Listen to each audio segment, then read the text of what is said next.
Yan. Ang masarap sa paksiw, pakukulan mo siya ng mahabang oras. Yung hanggang maging ganito yung itsura ng isda. Ganyan.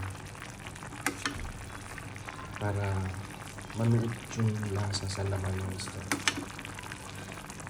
Paksiw ito ng GG. Pakuloan mo siya ng at least 5 hours para maging ganito yung texture niya. Tsaka yung maging ano siya, maging lutong-luto. Pati yung tinik malambot. Ayan, masarap.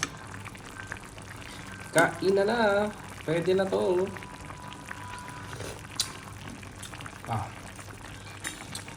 Sarap.